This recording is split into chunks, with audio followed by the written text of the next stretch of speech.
बिस्मिल्लाहिर्रहमानिर्रहीम। अस्सलामु अलैकुम दोस्तों, उम्मीद आप सब खैर आफियत से होंगे।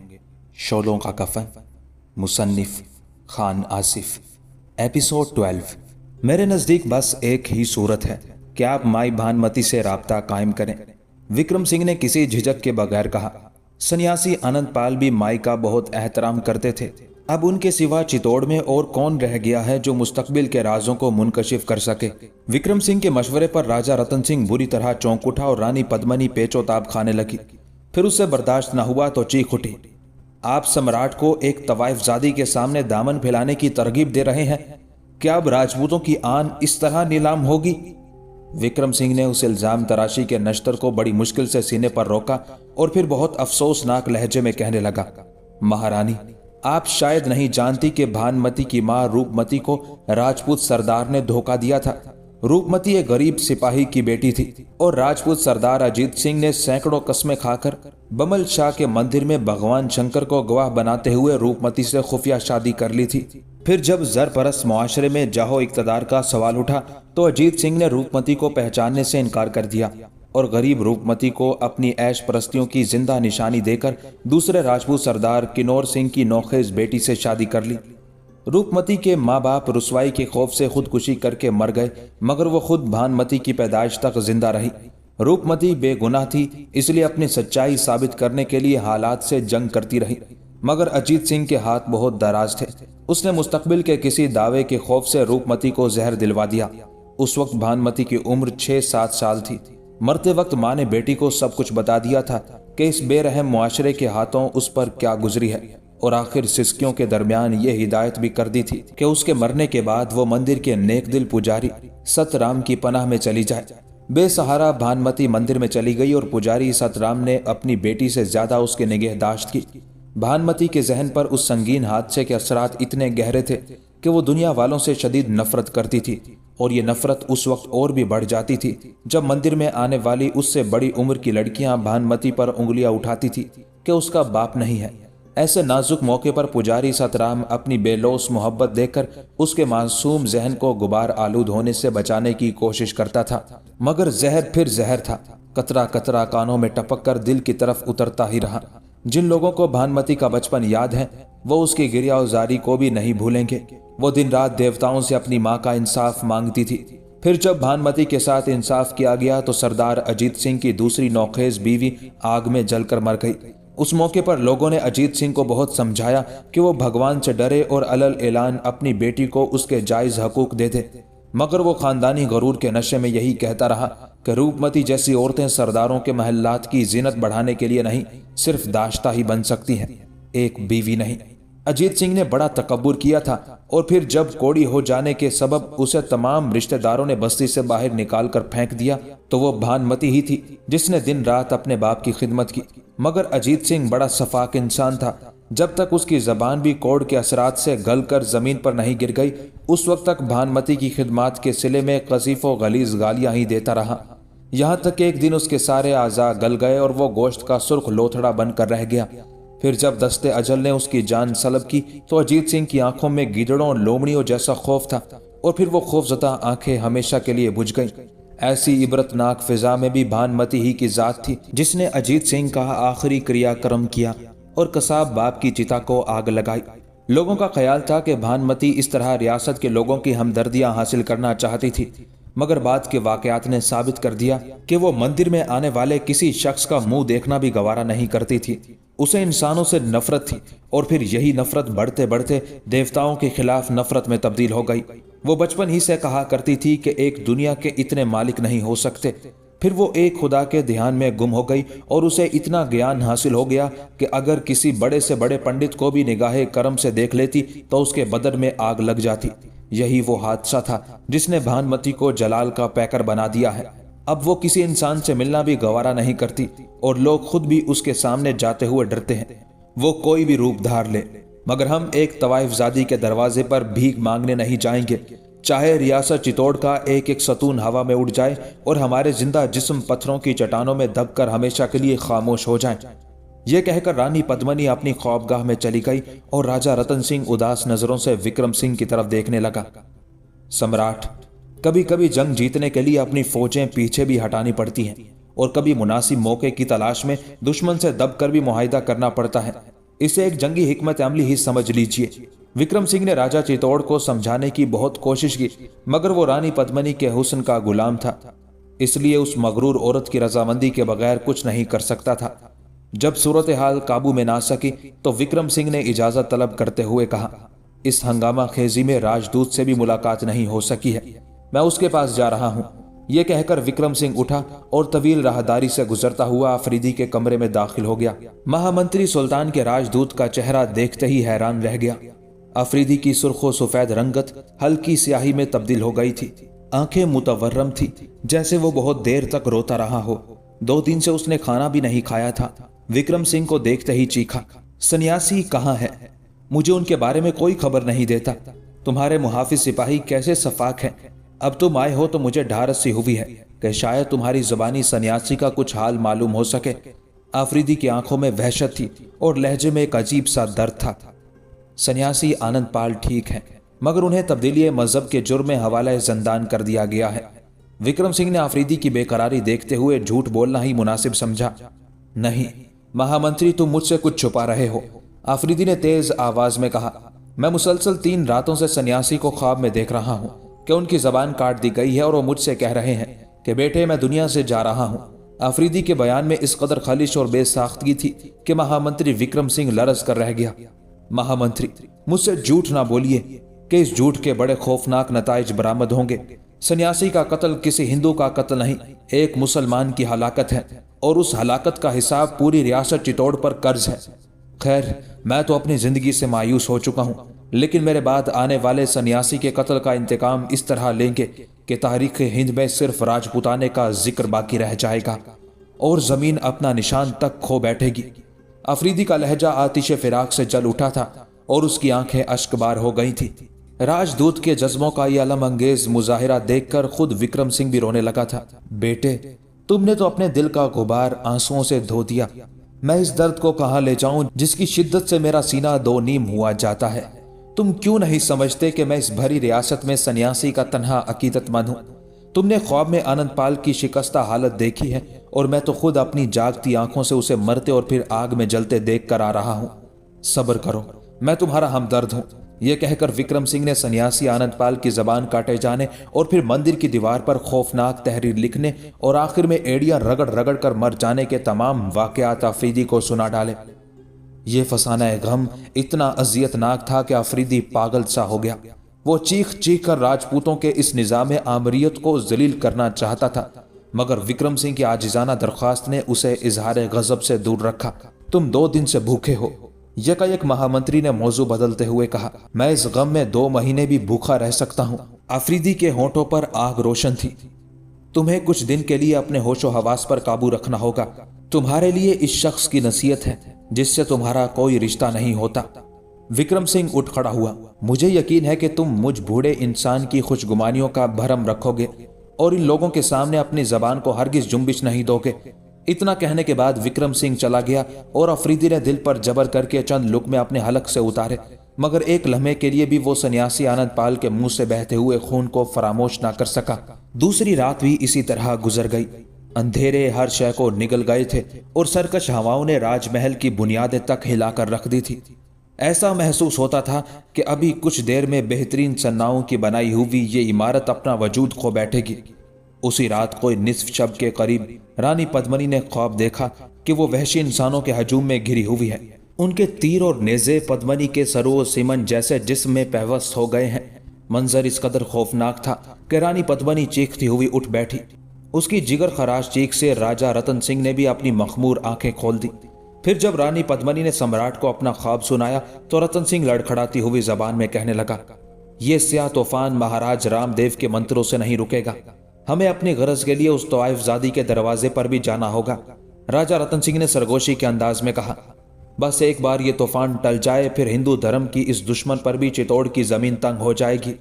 راجا رتن سنگھ نے بڑی رازداری کے ساتھ پدمنی کو یہ بات سمجھانے کی کوشش کی تھی، کہ وہ سنیاسی آنت پال کی طرح مائی بھانمتی کو بھی اس کے عبرتناک انجام تک پہنچا کر دم لے گا۔ پدمنی نے خاموشی اختیار کر لی۔ یہ مسئلہ حل ہوا تو وکرم سنگھ کو دوبارہ طلب کیا گیا۔ اس آندھی میں کوہ آبو کا دشوار ترین سفر کس طرح طے پائے گا؟ راجہ رتن سنگھ کے چہرے پر خوف و ہراس کی ہلکی سی لہر نمایاں تھی۔ ممکن ہے کہ آپ عام حالت میں باہر نکلتے تو یہ سرکش ہوائیں آپ کا راستہ روک لیتی، مگر اس وقت ہمارا سفر ایک نیک کام کے لیے ہے۔ ہمیں امید ہے کہ اس دشوار گزار راہ میں مائی بھانمتی کا آشیرواد ہمیں حاصل رہے گا۔ اب کی بار شاہی رتھ میں برق رفتار سیاہ گھوڑے جوڑے گئے۔ پھر جیسے ہی وہ رتھ راج محل کی حدود سے نکلا تو حکومت چتوڑ کے دونوں بااثر افراد کو اندازہ ہو گیا کہ پاگل ہوائیں کتنی بھپری ہوئی ہیں اور تاریکی کس قدر گہری ہے۔ کئی بار رتھ اس طرح ڈولنے لگا کہ اس کے سینکڑوں فٹ گہرے کھڈ میں گر جانے کا اندیشہ پیدا ہو گیا تھا۔ اس قدر سنگین فضا میں وکرم سنگھ نے باآواز بلند پکارا، مائی بھانمتی، ہم تیرے مہمان ہیں، اس کا لحاظ رہے۔ وکرم سنگھ کے الفاظ کی گونج جیسے ہی ختم ہوئی، ڈولتا ہوا شاہی رتھ متوازن ہو گیا۔ راجہ رتن سنگھ نے حیرت سے وکرم سنگھ کی طرف دیکھا، مگر اس کے دل میں مائی بھانمتی کے لیے اب بھی نفرت کی آگ جل رہی تھی۔ اب ان کا سفر بمل شاہ کے مندر کی طرف تھا۔ راجپوتانہ کا پہاڑی سلسلہ اس علاقے کو قدرتی طور پر دو حصوں میں تقسیم کر دیتا ہے، ایک مغربی اور دوسرا مشرقی حصہ۔ یہ تمام پہاڑی سلسلے اراولی کے نام سے مشہور ہیں۔ یہ سلسلے ایشان کونڑ سے شروع ہو کر نیترویتا کونڑ تک چلے گئے ہیں۔ یہ پہاڑ اودے پور، بانسواڑہ اور ڈونگر پور میں نسبتاً چوڑے نظر آتے ہیں۔ اسی کوہسار کا ایک سلسلہ مانڈل گڑھ سے ہوتا ہوا کوٹا، بوندی اور جھالاواڑ تک پہنچ گیا ہے۔ جودھ پور میں اراولی ایک مکمل پہاڑ کی مانند دکھائی دیتا ہے، لیکن جیسلمیر میں یہی پہاڑ اونچے اونچے ٹیلوں کی شکل اختیار کر لیتا ہے۔ اراولی کے سلسلہ کوہسار میں آبو سب سے زیادہ بلند مقام ہے۔ ہندوؤں اور جینوں کی مذہبی کتابوں میں آبو کی بہت زیادہ تعریف کی گئی ہے۔ اس مذہبی نقطہ نظر سے ہٹ کر بھی کوہ آبو کو موجودہ دنیا میں ایک خوبصورت پہاڑی مقام کی حیثیت حاصل ہے۔ ہندوؤں کی مذہبی کتابوں کے مطابق کوہ آبو زمانہ قدیم میں رشیوں اور سنیاسیوں کی پناہ گاہ تھی۔ پہلے یہاں گہرے کھڈ تھے۔ ان کھڈوں کے متعلق ہندوؤں کی مذہبی کتابوں میں بڑی دلچسپ روایتیں موجود ہیں۔ کہتے ہیں کہ ایک بار کسی باششٹ نامی رشی کی گائیں کھڈ میں گر گئی۔ اس نے اپنے دودھ سے کھڈ کو بھر دیا اور پھر تیر کر باہر نکل آئی، مگر خطرہ اپنی جگہ موجود تھا۔ باششٹ رشی نے اس خطرے کے پیش نظر ہمالیہ پہاڑ سے درخواست کی کہ وہ کسی چھوٹے پربت کو بھیج کر ان تمام گھڑوں کو بھر ڈالے۔ ہمالیہ نے رشی کی درخواست قبول کرتے ہوئے اپنے بیٹے نندوردن کو حکم دیا کہ وہ آبو کے تمام گہرے کھڈ بھر کر اسے ہموار کر دے۔ نتیجتاً ایک سانپ نندوردن کو اپنی پشت پر اٹھا کر وہاں لے آیا اور اس طرح آبو کی تمام ناہمواریاں دور کر دی گئیں۔ اس کے ساتھ ہی اربد سانپ پہاڑ کے نیچے رہنے لگا۔ یہی وجہ ہے کہ آبو پہاڑ کو اربد اچل یا نندوردن بھی کہتے ہیں۔ آبو کا سب سے اونچا حصہ گرو شکھر کہلاتا ہے، جو سمندر کی سطح سے 5650 فٹ اونچا ہے۔ یہاں گروتا کے قدم، گھشالہ اور کمنڈل کنڈ وغیرہ ہندوؤں کے لیے مقامات مقدسہ کا درجہ رکھتے ہیں۔ کوہ آبو کی مخصوص شہرت ویلواڑہ کے جین مندروں کے باعث ہے۔ ان مندروں کی تعمیر 12ویں صدی عیسوی میں گجرات کے سیناپتی تیج پال اور منتری واستو پال نے کرائی تھی۔ ان مندروں میں دستہ انسانی کی صنائی قابل دید ہے۔ نقاشی کا کام اس قدر باریکی سے کیا گیا ہے کہ چشمے انسانی حیران رہ جاتی ہے۔ کہنے والے یہاں تک کہتے ہیں کہ اگر تاج محل کے پس منظر میں ایک عورت کی جنو رنگ محبت کار فرما نظر آتی ہے تو کوہ آبو کے جن مندروں کے در و دیوار پر بے پناہ مذہبی عقیدت کا عکس نظر آتا ہے۔ تیج پال اور واستو پال سے پہلے گجرات کے سولنکی راجہ بھیم دیو کے وزیر اور سپہ سالار بمل شاہ نے اپنے نام پر 1031 عیسوی میں ایک دلکش مندر تعمیر کرایا تھا۔ اس مندر میں سنگ مرمر کا استعمال کیا گیا ہے۔ مندر کی خاص مورتیوں کی آنکھوں میں بیش قیمت ہیرے آویزاں کیے گئے ہیں۔ ان میں سے ایک مورتی مشہور سنیاسی آدی ناتھ کی ہے، جو ہندوؤں میں پہلے تارک دنیا مانے جاتے ہیں۔ مائی بھانمتی بمل شاہ کے اسی مندر میں زمانہ دراز سے مقیم تھی۔ کئی گھنٹوں کا طویل فاصلہ طے کر کے راجہ رتن سنگھ اور وکرم سنگھ مندر کی سیڑھیوں کے قریب پہنچے۔ وہاں جا کر یہ تلخ حقیقت ظاہر ہوئی کہ مائی بھانمتی شب و روز اپنے کمرے میں بند رہتی ہے اور وہ کسی سے ملاقات نہیں کرتی۔ اگر کبھی کوئی غمزدہ عورت ملنے آ گئی تو اسے اپنے کمرے میں بلا لیتی ہے، ورنہ کسی مرد کا داخلہ قطعاً بند ہے۔ راجہ رتن سنگھ، جو تباہ کار موسم کی سختیاں جھیلتا ہوا یہاں تک پہنچا تھا، خدمت گار عورت کا یہ جواب سن کر بہت مایوس ہوا۔ پھر بھی وکرم سنگھ نے ہمت نہیں ہاری۔ وہ مائی بھانمتی کی سیوا کرنے والی ایک عورت سے مخاطب ہو کر بولا، مائی سے کہنا کہ ان کا داس وکرم سنگھ بڑی پریشانی کے عالم میں یہاں تک پہنچا ہے اور راجپوت سمراٹ رتن سنگھ بھی ان کے سلام کے لیے حاضر ہوئے ہیں۔ रतन सिंह को विक्रम सिंह का ये इजहार अकीदत गिरा गुजरा था, मगर महामंत्री की आंख के इशारे ने रतन सिंह को खामोश रहने पर मजबूर कर दिया। कुछ देर बाद उसी ने बाहर आकर बताया कि दोनों मेहमानों को माई ने अंदर बुलाया है। विक्रम सिंह पर माई का जलाल तारी था, इसलिए वो कांपते कदमों से कमरे के दरवाजे में दाखिल हुआ, मगर रतन सिंह पर हुकूमत का नशा गालिब था, इसलिए सम्राट की रफ्तार में कजी नुमाया थी। जैसे ही वो दोनों अंदर दाखिल हुए, माई की पुररौब आवाज गूंजी, सम्राट रतन सिंह, तुम्हें एक तवाइफ के दरवाजे पर आते हुए शर्म महसूस नहीं हुई? रतन सिंह ने घबरा कर देखा। मंदिर के फर्श पर एक 90 साला बूढ़ी औरत बैठी थी। उम्र की ज्यादती ने उसकी कमर झुका दी थी, मगर सफेद चेहरे से एक रोशनी सी फूटती महसूस हो रही थी। रतन सिंह हैरान और परेशान खड़ा था। ये बात उसकी अकल से बालातर थी कि रानी पद्मनी और उसके दरमियान होने वाली गुफ्तगू को माई भानुमति ने किस तरह सुन लिया था। मैं इसलिए आया हूं कि पूरा चित्तौड़ खौफनाक तूफान की लपेट में है। इस बला को किसी तरह टाल दीजिए कि खुदा के हजारों बंदों की जानों का सवाल है। रतन सिंह के लहजे में अब भी इक़्तिदार की झलक मौजूद थी। और उन लोगों की जानों का हिसाब कौन देगा जिन्हें तू अपने इक़्तिदार की भेंट चढ़ा चुका है? माई भानुमति मुस्कुराई। तुझे कब से खुदा के बंदों की हिफाजत का ख्याल रहने लगा है? और तेरे महाराज रामदेव ने चित्तौड़ की हिफाजत के लिए कुछ नहीं किया? अचानक माई के लहजे से आग बरसने लगी थी। रतन सिंह के पास उन सवालों का कोई जवाब नहीं था। वो किसी पत्थर के मुजस्मे की मानिंद साकित खड़ा रहा। तुझे याद तो होगा कि तेरे बाप राजा समर सिंह ने मेरी माँ के साथ कैसी नाइंसाफी की थी। उसने अपने अजीज अजीत सिंह को निर्दोष करार देकर मेरी माँ के खिलाफ फैसला दे दिया था। तेरे बाप के कानून ने मेरी बेगुनाह माँ को दाश्ता का लक़ब देकर अदालत से निकलवा दिया था। फिर जब रूपमती को जहर दिया गया तो तेरी अदालत ने उसे सांप का जहर साबित करके मुझे दोबारा इंसाफ से महरूम कर दिया। इस कदर नाइंसाफी के बाद तू मुझसे स्याह आंधी के रोकने की तदबीर पूछने आया है। मैं अपनी ज़ात पर ढाए जाने वाले मजालिम फरामोश भी कर दूं तो अपने भाई सन्यासी आनंद पाल के गम को कैसे भुलाऊं? तूने उसकी जबान काट कर पानी भी बंद कर दिया। अब अगर पूरा चित्तौड़ भी बर्बाद हो जाए तो मुझे क्या गम होगा? होने दो, जो कुछ हो रहा है होने दो। माई भानुमति पर जज्ब किसी कैफियत तारी हो गई थी। आनंद पाल की लिखी हुई तहरीर पर स्याही फेरता है, आईना क्यों नहीं देखता कि तूने खुद अपना मुंह काला कर लिया है? रतन सिंह, बड़ा खून बहेगा, बड़ी रुसवाई होगी। फिर तेरे और तेरी बीवी के चेहरों पर स्याही मली जाएगी जिसे दरियाए गंभीरी का सारा पानी भी ना धो सकेगा। माही, हमारे हाले ज़ाहर पर रहम करो, हम नादान हैं, आपकी अजमत से वाकिफ नहीं। ये कहते हुए विक्रम सिंह भानुमति के कदमों पर झुक गया। माही ने विक्रम सिंह के सर पर मुशफ़िकाना अंदाज में हाथ फेरते हुए कहा, तेरे ही सदके तो यह बदकार हुक्मरान मेरे दरवाजे तक पहुंच सका है। राजा रतन सिंह अंदर ही अंदर सुलग रहा था, मगर उसने यकायक मुनाफिकाना रविश इख्तियार की और अपना सर झुका दिया। माई, मेरी रहनुमाई कर के मैं भटक गया हूँ। मुझे और मेरी हुकूमत को इस स्याह आंधी से निजात दे। मसलहत ने रतन सिंह को भीख मांगने का तरीका सिखा दिया था। इस आंधी के गुजर जाने से भी क्या होगा? माई भानुमति जोर से हंसी। दूसरी आंधी की तरफ देख जो सब कुछ उड़ा कर ले जाएगी। दूसरी आंधी? रतन सिंह लरज उठा। हाँ, दिल्ली से आने वाली आंधी, जिसके एक शरर फिशां झोंके को तूने राजमहल के कमरे में कैद कर रखा है। माई ने अली आमिर आफरीदी की तरफ इशारा करते हुए कहा, सुल्तान का राजदूत? रतन सिंह ने चौंक कर कहा, हाँ, वही राजदूत जो तुझे इस आंधी से निजात दिला सकता है। माई भानुमति ने गजबनाक लहजे में कहा, तेरे सारे देवता मिलकर भी इस आंधी को नहीं रोक सकते। सन्यासी ने मरने से पहले राजदूत को अपना बेटा बना लिया था। अगर किसी बाप पर जुल्म हो और वो दुनिया में ना रहे तो फिर बेटा ही जुल्म करने वालों को माफ कर सकता है। अगर तू चाहता है कि अंधेरे का ये तूफान थम जाए तो सन्यासी के बेटे से रहम की भीख मांग। वो अगर चाहे तो कुछ दिनों के लिए तुझे सलामती की भीख दे सकता है। माई भानुमति ने अपना फैसला सुना दिया था। और दूसरी आंधी? रतन सिंह ने वहशत ज़दा लहजे में पूछा। उसे कोई नहीं रोक सकता, वो तेरा और अहले चित्तौड़ का मुकद्दर है। यह कहकर भानुमति ने मुंह फेर लिया जैसे उसके लिए राजा रतन सिंह का वजूद नाकाबिले बर्दाश्त हो। माई, मेरी एक दरख्वास्त है कि मुझे दोबारा यहाँ आने की इजाज़त दे दी जाए। राजा रतन सिंह इस कदर खौफजदा हो गया था कि उसने अपने दोनों हाथ जोड़ दिए। इस वक्त तो अंधेरा है, तेरी रियाया ने तुझे यहाँ आते हुए नहीं देखा। अगर दिन के उजाले में आएगा तो बदनाम हो जाएगा। तवाइफ ज़ादी के दरवाजे के करीब से गुजर जाने वालों के भी लिबास दागदार हो जाते हैं।